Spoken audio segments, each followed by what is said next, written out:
আমরা সবাই জবা ফুল পছন্দ করি। অনেকেই বাড়িতে বাগানে জবা ফুলের আশায় জবা গাছ লাগাই। পুজোতে সবসময় জবা ফুলের ব্যবহার অনিবার্য, কিন্তু জমির অভাবে টবে জবা গাছ লাগাই। জমিতে জবা গাছের যেই পরিচর্যা যতটা নেওয়া হয় তার থেকেও অনেক বেশি যত্ন নেওয়া দরকার টবের জবা গাছে।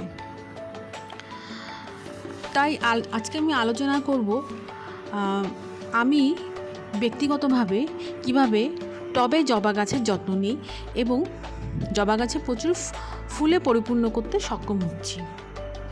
এই আমার জবা গাছটা খুব দুটো ডাল সম্পন্ন একটা জবা গাছ ছিল, দেখতেই পেলেন, পরপর আমি ছবিগুলো দেখাচ্ছি।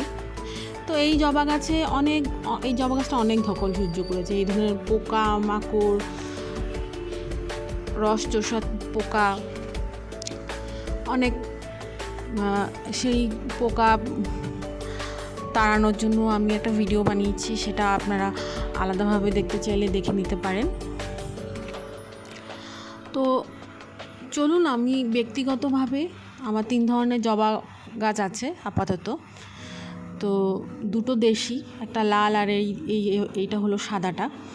একটা লাল জবা আছে এই ধরনের দেশি, আর একটা ওই যেটা পিঙ্ক কালার দেখলেন সেটা একটা আমার হাইব্রিড জবা আছে। তো হাইব্রিড জবার আবার একটু অন্য ধরনেরই যত্ন হয়, আর এই দেশি জবার যত্নটা একটু অন্যরকম হয়। তো সর্বপ্রথম আমি ধাপে ধাপে বলবো, ভিডিওটা একদমই স্কিপ করবেন না, সম্পূর্ণ ভিডিওটা দেখতে হবে, তা না হলে কিন্তু আপনারা পুরো ব্যাপারটা বুঝতে পারবেন না কিভাবে আমি যত্নটা নিয়ে আমি আমার গাছকে সবসময় ফুলে পরিপূর্ণ করে রাখি।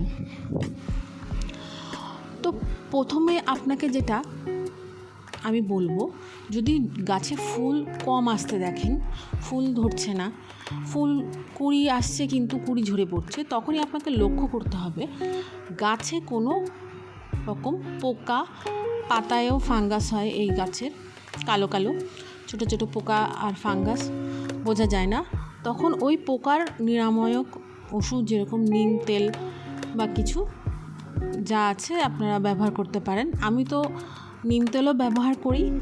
200 ml জলে 2 ফোঁটা নিম তেল ভালো করে ঝাঁকিয়ে নিয়ে আমি স্প্রে করে দিই। এটা সপ্তাহে 2-3 বার করতে হবে। তো এক্ষেত্রে আমি দেখুন এভাবে যেসব কুঁড়িতে এই রস চোষা পোকাগুলো হয়েছে সেগুলো আমি সাধারণত কেটে দিই। এতে কি হয়, আমার কুঁড়িগুলো কেটে দিলে পোকাগুলো পুরোটাই চলে যায়, এবং তার সাথে সাথে আবার যেহেতু এই খুব সফট প্রুনিং হচ্ছে বলতে গেলে, তো আমার আরও নতুন ডালও বেরিয়ে যায়। তো সেই কারণে আমি প্রুনিংটা করেও এই পোকা আমি সরাই। এতে কি হবে, আপনার যে কুঁড়ি, সাধারণত এই পোকাগুলো কুঁড়িতেই ধরে, ওই কুঁড়ির রস চুষে নিয়ে ওরা কুঁড়িটাকে আর ফুটতে দেয় না। তখন কুঁড়িটা এমনি দেখবেন ফুলই ফুটবে না, এইভাবেই পড়ে আছে, কিন্তু বড়ও হচ্ছে না, কিছু হচ্ছে না, গ্রোথ হচ্ছে না, কুঁড়িটা তারপরে ঝরেও পড়ে যায়। তো এই হলো একটা প্রথম ধাপ, এটা প্রথমেই লক্ষ্য করতে হবে।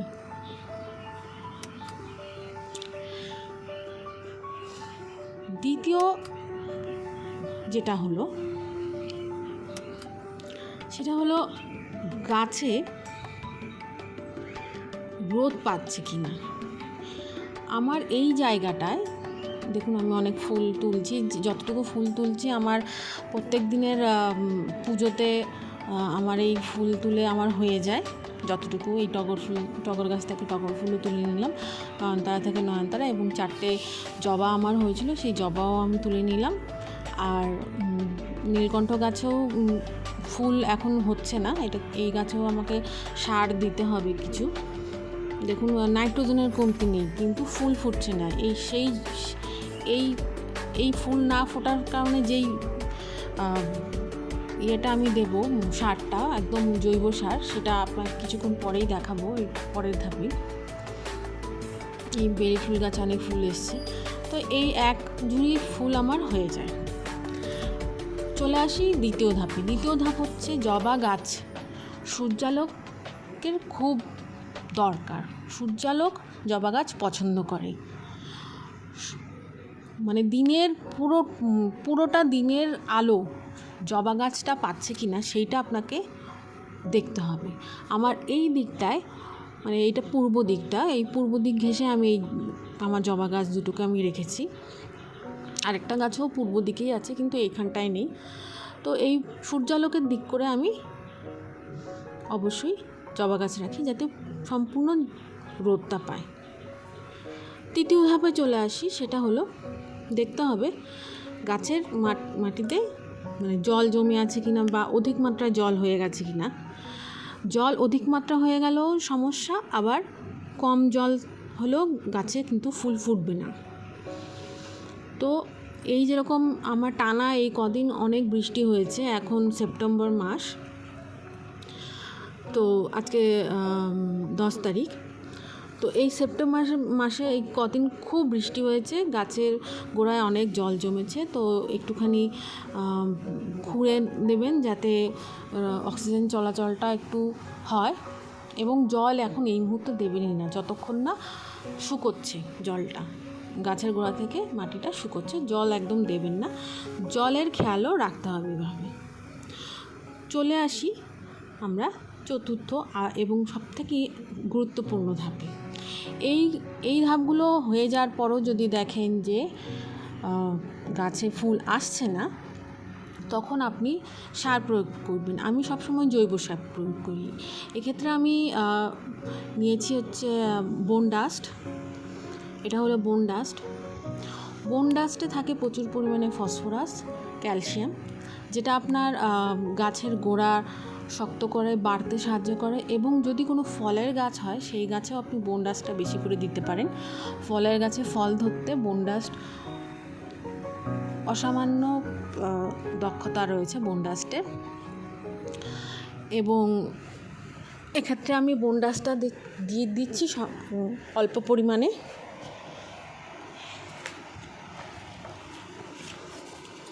কেননা বোন ডাস্টের থেকেও এখানে আমার বেশি দরকার হচ্ছে পটাশিয়াম, যেটা ফুল ফোটাতে সবথেকে গুরুত্বপূর্ণ ভূমিকা পালন করে। এখানে আমি দেখুন শিংকুচি দিয়ে দিচ্ছি। শিংকুচিতে থাকে নাইট্রোজেন আর বেশ কিছু নিউট্রিশন থাকে, এবং মাটির জীবাণু তৈরি করতে সাহায্য করে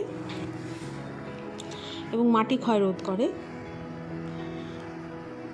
এখানে আমি কিছুটা নিমখোল নিয়ে নিলাম। নিমখোলও বেশ অ্যান্টিফাঙ্গাল হিসেবে কাজ করে, আর আপনার নাইট্রোজেনও থাকে এবং বেশ কিছু নিউট্রিশনস থাকে।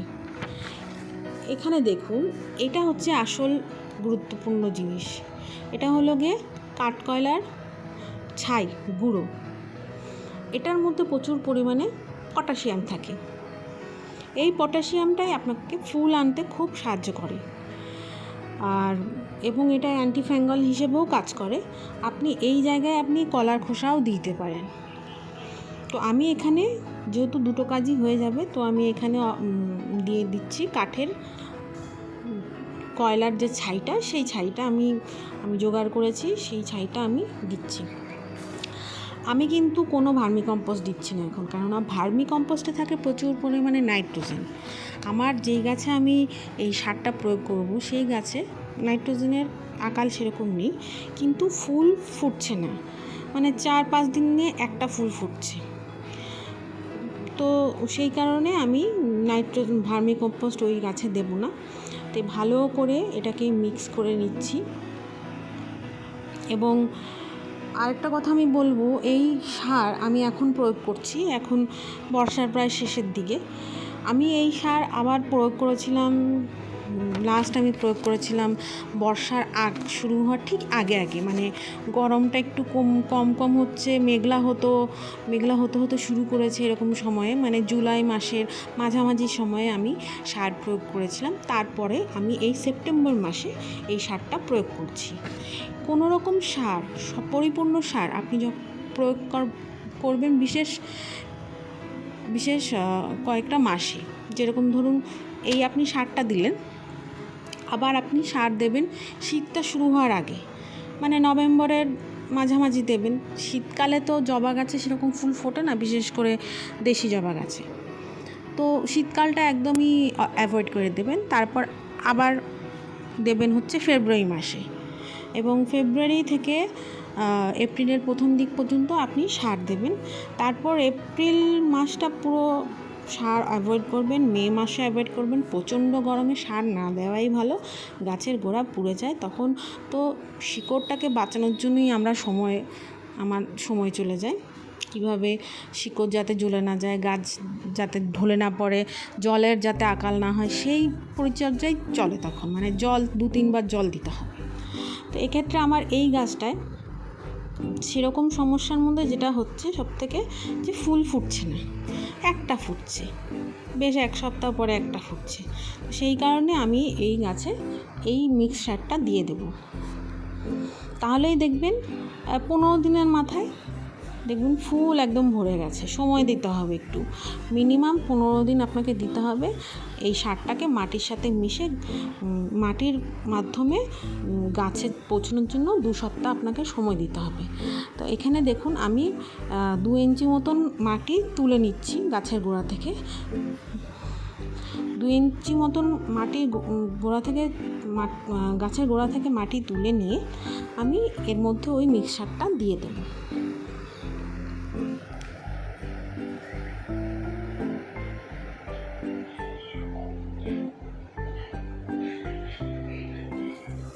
আপনারা ঠিক আমি তো এরকম করে খুবই ভালো ফলাফল পাই, কিন্তু অনেকেই অনেক রাসায়নিক সার প্রয়োগ করে গাছের এবং মাটির 12টা বাজিয়ে দেয়। আমি একদমই রাসায়নিক সারের একদমই পক্ষপাতিত্ব করি না। আমি সব সময় চেষ্টা করি জৈব সার দেওয়ার। তো এক্ষেত্রে দেখবেন আমি কিন্তু এই মুহূর্তে মানে যেটা সর্ষে খোল, ওটাও কিন্তু আমি দেইনি। সর্ষে খোলটাও কিন্তু খুব কাজ করে ফুল আসার ক্ষেত্রে, কেননা এখনও গরমটা সেরকম কাটেনি। একটু শীতটা পড়লে খোল জল আমি তখন দিতে থাকি। মানে মোটামুটি মার্চ এপ্রিলের আগে পর্যন্ত আমি খোল জলটা তখন দিই, ওই সময়টুকু। তো তার পরিবর্তে আমি এই সময়টা আমি সর্ষে খোল বা খোল জল কিছুই দিই না গাছে। দেখুন আমি পুরো গাছের একদম সাইড দিয়ে, গোড়াতে অবশ্যই অ্যাভয়েড করবেন গাছের গোড়ায় সার দেয়া, গাছের গোড়া জ্বলে যাবে। তো সাইডেই গাছের যে খাদ্য সংগ্রহের যে শেকড়গুলো কিন্তু একদম ধার বরাবর থাকে, সেই জন্য ধারে ধারে সারটা দিয়ে দেবেন। তো এর ওপরে আমি কিছুটা নতুন মাটি এর ওপরে দিয়ে দিচ্ছি। এই মুহূর্তে আমি জল দেব না, কেননা অলরেডি অনেক জল রয়েছে। তো এই মুহূর্তে আমি সেই জন্য জল দেব না, জলটা আমি কালকে দেব। কেননা তাও খুব সামান্য, জাস্ট মাটিতে যাতে যে সারটা দিয়েছি সেটা মিক্স হয়, সেই জাস্ট হালকা করে একটু জল দিয়ে দেবো। এরকম না যে ভরপুর 1-2 মগ জল দেব, এই মোটামুটি 1 মগ মতন জল আস্তে করে পুরোটাই দিয়ে দেব। এত কিছুর পরেও যদি দেখেন, সার দেওয়ার পরেও যে না, তাও ফুল আসছে না, শেষ মোক্ষম অস্ত্র হলো গাছের টব উল্টে আপনাকে দেখতে হবে যে শেকড় বেরিয়ে গেছে কিনা। মানে রুট বাউন্ড যেটাকে বলে, টবের গা ধার ধরে রুট বাউন্ড তৈরি হয়ে যায়, গাছের খাদ্য সংগ্রহ করার আর কোনো জায়গা থাকে না এবং শেকড় এভাবে বেরিয়ে আসে। আমার কোনো জবা গাছে এই অবস্থাটা হয়নি, সেই জন্য অন্য একটা গাছের পরিস্থিতি দেখিয়ে আপনাদের বোঝানোর জন্য এটা দেখালাম। এরকম হলে দেখবেন, রুট বাউন্ড হলে বা নাইট্রোজেনের ঘাটতি হলে দেখবেন গাছের পাতা এরকম হলুদ হয়ে গেছে।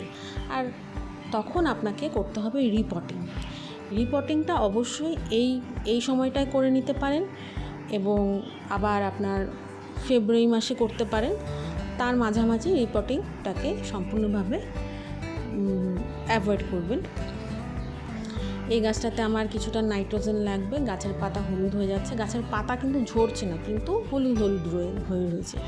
সেই জন্য এখানে এই গাছটা আমি নাইট্রোজেনের জন্য আমি শিংকুচি আর ভার্মিকম্পোস্ট প্রয়োগ করব। তো আমার এই ভিডিওটা যদি ভালো লাগে অবশ্যই একটু শেয়ার করে দেবেন।